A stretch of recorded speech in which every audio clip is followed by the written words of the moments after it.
Paartileen siyaasaa Itoophiyaa keessa socho'aa jiranuu fi marii biyyaalessaa qophaa'aa jiru irratti akka hirmaatan gaafataman maricha irratti hirmaachuudhaa fi haaldureewwan adda addaa dhiyeessuun isaanii beekamee jira. Komishiiniin marii biyyaalessaa dhaabbileen siyaasaa yaadawwan marii biyyaalessaatiif ta'anu akka gumaachanu gaafachuu isaa sagalee Ameerikaatiif kan ibsanii paartileen siyaasaa tokko tokko maricha irratti hirmaachuudhaa fi haalduree akka dhiyeessan ibsanii jiru. Paartiilee kana keessaa tokko kan ta'e paartiin warraaqsa uummata Itoophiyaa yookaan EPRP jedhamee beekamu rakkina siyaasaa biyyattii hundee qabeessa ta'e hiikuudhaa fi mariin biyyaalessaa barbaachisaa ta'uusaa amanuudhaan koree mataasaa dhaabee hojjechaa turuu isaa ibsee haa ta'u malee labsii yeroo atattamaatiin walqabatee sarbiinsi mirga namoomaatii fi hidhaan waan hammaachaa jiruuf dura ta'aa paartichaa dabalatee hoggantoonnii fi miseensonni isaa amma mana hidhaatii bahanutti marii biyyaalessaa irratti hirmaachuu akka hin dandeenye itti aanaa dura taa'aan paartichaa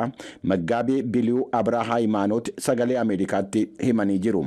Haaluma walqabateen dura taa'aa mana maree waloo paartiilee siyaasaa kan ta'an obbo Dastaa Dinqaa dhimma kana irratti ibsa kennaniin mariin biyyaalessaa rakkina siyaasaa biyyattii furuudhaa fi faayidaa inni qabu irratti paartiileen siyaasaa waliigalanuus haala siyaasaa yeroo amma biyyattii keessa jiruun walqabatee paartiilee mormitootaa gaaffii adda addaa dhiyeessaa jiraachuu isaanii ibsanii jiru. Komishiinera olaanaa komishinii marii biyyaalessaa kan ta'an Profeesar Masfin Ariyaa komishiinichi qaamolee dhimma nageenyaa biyyattii keessaa qooda qabanuu fi balballi banaa ta'uu isaa ibsanii komii dhaabbileen siyaasaa dhiyeessaa jiranuu fi deebii kennuudhaaf akka hojjechaa jiran ibsanii jiru. Muummichi ministeeraa mootummaa Itoophiyaa Abiyyi Ahmad marii dhiyeenya kana paartiilee siyaasaa wajjiniin taasisaniin namoottan ilaalcha siyaasaatiin walqabatee hidhamanii akka hin jirre ibsanii hidhaa seeraan alaatiin walqabatee komii dhiyaachaa jiru irratti mootummaan isaanii akka qulqulleessuudhaaf yaalu ibsuu isaanii Kennedy Abaatee Finfinneerraa gabaasee jira. Dura ta'aan Komishinii Gamtaa Afrikaa Musaa Faakii Mohaammed muddamni kaaba Itoophiyaa keessumaa naannoo Raayyaa, Allaammaaxaa, Zaataa fi Hoflaa keessa jiru akka isaan yaaddesse ibsan. Dura ta'aan Komishinii Gamtaa Afrikaa Musaa Faakii Mohaammed gareewwan walfalmii irra jiranu haala diinummaa atattamaan akka qabbaneessan gaafatanii waliigalteen nageenyaa mootummaa federaalaa Itoophiyaatii fi adda bilisummaa uummata Tigraay gidduutti Afrikaa kibbaa keessatti mallatteeffame akka hojiirra oolfamu gaafatanii jiru. Waldhabdeen siyaasaa kutaa biyyattii kana keessa jirus akka mariidhaan hiika argatu dura taa'ichi gaafachuun isaanii gabaasameera. Ibsa Gamtaan Afrikaa jimaata har'aa baase kana keessatti sababa walitti bu'iinsa daangaa Tigraayitii fi Amaaraa irratti ji'a kana keessa raawwateen namoottan 50,000 ta'anii jireenya isaaniirraa buqqaaniiru. Mootummaan naannoo Amaaraa ibsa torban darbe baaseen humnoottan adda bilisummaa uummata Tigraay naannoo Raayyaa Allaammaaxaa humnaan weeraruu isaanii ibsuudhaan balaaleffachuun isaa gabaasamee jira. Pirezidaantiin bulchiinsa yeroo naannoo Tigraay obbo Geetaachoo Raddaa torban darbe ibsa fuula miidiyaa hawaasaa X yookaan Tiwiitarii irratti kennaniin weerara naannoo Raayyaa Allaammaaxaa keessatti raawwatame irratti kanneen hirmaatan warreen farra waliigaltee Piriitooriyaa ta'anii akka ta'an ibsuun isaanii ni beekama. Dhimma walitti bu'iinsaa kana ilaalchisuudhaan embaasiin biyyoottan adda addaa embaasii Yuunaayitid Isteets dabalatee kan Jaappaan, Biriteenii fi Faransaay waldhabdichi akka mariidhaan furmaata argatuu fi siviilotaa fi akka eegumsi taasifamu gaafachuun isaanii gabaasamee jira. Maatiin namoota miseensa raayyaa ittisa biyyaa keessa turan kanneen dhalattoota saba Tigree ta'an wayita waraanni kaaba biyyattiitti jalqabe irraa kaasanii hanga ammaatti manneen hidhaa garaagaraa keessatti hidhamanii jiran akka isaan yaaddessu sagalee Ameerikaatti himan. Maatiin kun hidhamtoonni kun waliigalteen Piriitooriyaa hojiirra akka oolfamu gaafataniirus jala gabaasni Gabra Mikaa'el Gabramadiin erge dhaabbanni dursa mirga namoomaaf jedhamu kan biyya keessaa akka ibsatti immoo namoonni 154 dhalattoota saba Tigree kan ta'an miseensota raayyaa ittisa biyyaa kan turan kanaan dura manneen hidhaa garaagaraa 16 keessatti hidhamanii akka jiranii fi itti aanaa hoogganaa dhaaba kanaa kan ta'e immoo obbo Mabri Biraane sagalee Ameerikaatti akka himanitti haalli namoota naannoo Amaaraa keessatti hidhamanii jiranii yaaddessaadha jedhaniiru jechuun Finfinneerraa Gabra Mikaa'el Gabramadiintu gabaase. Gara oduu biraatti yommuu dabarru immoo Somaaliyaatti humnoota waraanaa addaa warra gargaarsa United Statesiin shororkeessummaa akka waraananiif leenji'aniiran mootummaan Somaaliyaa gara humna waraanaa idileetti makuu mirkaneessee jira. Bafqaaduun dabalataan nutti hima. United States lola garee Al-Shabaab irratti taasifamu irratti kan hirmaatu humna addaa leenjisaa fi hidhachiisaa akka turte kan beekamu yommuu ta'u, gargaarsi humna waraanaa addaa kanaaf taasifamu humna waraanaa idilee mootummaa Somaaliyaatiif kan oolu hin turre. Haa ta'u malee hanga'oonni waraana Somaaliyaa gargaarsa United States waraana addaa kanaaf ergitu gara waraana idileetti jijjiiruun isaanii gabaasamee jira. Gargaarsi Danab Raashin jedhamee beekamu kun kaayyoo isaatii alatti fayyadamaa fi ooluu isaa kan mirkaneesse mootummaan Somaaliyaa dhimma kana irratti qorannoo taasisuu isaatii fi miseensota waraanaa dhimmicha keessaa harka qaban irratti tarkaanfii hidhaatii fi hojii irraa hari'uu akka fudhate beeksisee jira. Dhimma kanaan wal qabatee qondaaltonni waraanaa meeqa akka hidhamanii fi akka hojii isaanii irraa ari'ataman ibsi mootummaa Somaaliyaa waan jedhe hin qabu.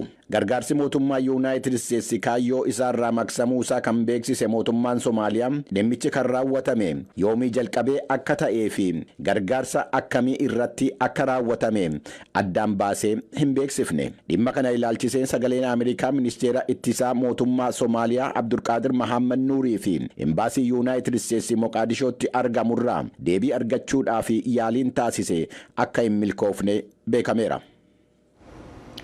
Mootummaan biyya Burkina Faso tamsaasa miidiyaalee sagalee Ameerikaa fi kan BBC yeroo murtaa'ee fogguruu isaa beeksiseetii jira. Mootummaan Burkina Faso tarkaanfii kana kan fudhate miidhaa waraanni biyyattii siviilota irratti raawwate ilaalchisee dhaabbanni mirga namoomaa Human Rights Watch jedhamu gabaasa dhiyeesse tamsaasuu isaaniitiin akka ta'e beeksisee jira. Haaluma kanaan wal qabatee manni maree olaanaan dhimma quunnamtii mootummaa Burkina Faso kamisa kaleessaa ibsa baaseen dhaabbileen oduu lamman torban lamaa fi akka biyyattii keessatti hin tamsaanee fi hogguruu isaa beeksisee jira.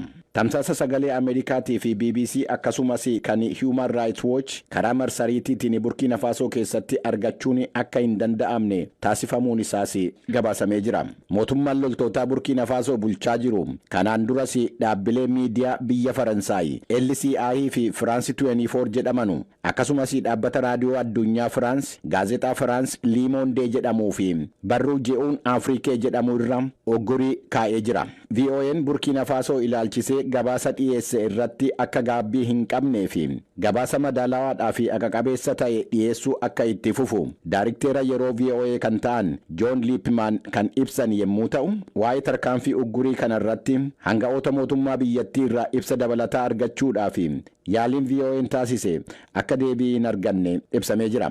Biyyi Burkina Faso biyyoota lixa Afrikaa kutaa Sahel keessa jiran Maaliidhaa fi Niijerii wajjiniin gareewwan jihaadistootaa wajjiniin wal waraansa keessa kan jirtu yommuu ta'u, mootummaan yeroo ammaa Burkina Faso keessatti aangoo qabatee jiru bara 2022 fonqolcha aangoo raawwachuun isaa ni beekama. Faalisxiiniin deeggaran kan Niiwuorkitti argamu Kolombiyaa Yuunivarsiitii keessatti mormii dhageessisan bulchitoonni dunkaana isaan tolfatan akka diigamu gaafatan illee itti fufanii jiru. Mariin akkaataa tuuta kana facaasuun itti danda'amullee geggeeffamaa jira.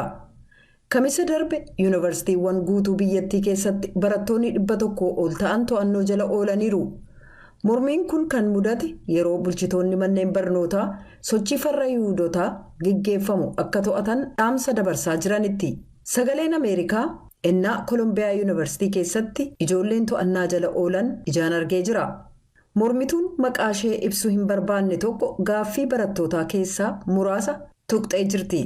I'm here to demand immediate ceasefire along as my other comrades so we can get him. Ani hiriyoota koo kanneen biroo waliin ta'uudhaan dhukaasa tattamaan akka dhaabbatu gaafachuuf anas dhufe. Yoo kun ta'e gargaarsa namoomaa Gaazaadhaan ga'uu dandeenya. Profeesarri Arkiteekcharii Meerii Makloid illee hiriirtota kana dhaabsisuuf tarkaanfii fudhatamaa jiru ilaalchisee yaada isaanii kennaniiru. I don't know why they had to bring in the cops, put handcuffs on. Maaliif poolisoota akka fidan harka barattootaa feerroodhaan maaliif akka hidhan akkasumas dunkaana xiqqoo dhaabanii bakka isaan nagaadhaan hiriiran waan isaan simachuu didaniif ani hin beeku.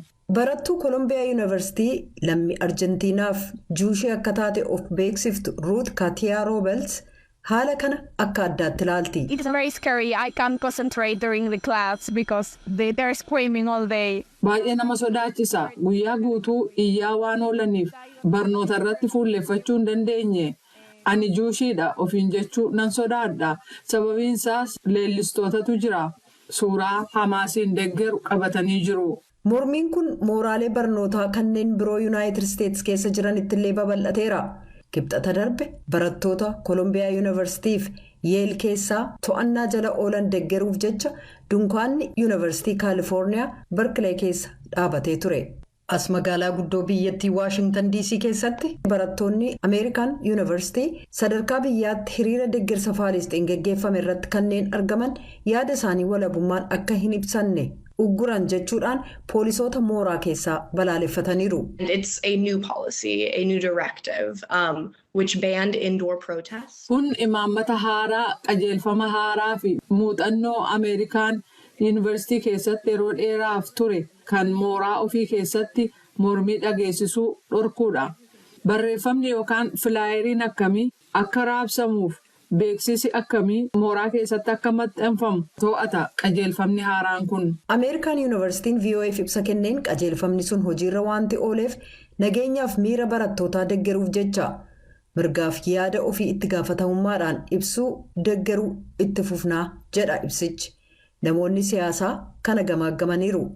Riippaabilikaantichi Afyaa'iin mana maree bakka bu'oota uummataa Maayik Joonsan roobii darbe ennaa mooraa sana daawwatanitti pireezidantiin Kolumbiyaa Yuunivarsiitii Minuuchee Shaafiik aangoo akka gadhiisan gaafataniiru. Kibxata darbe hoogganaan garee Dimookiraatotaa miseensota mana maree Hakiim Jafrii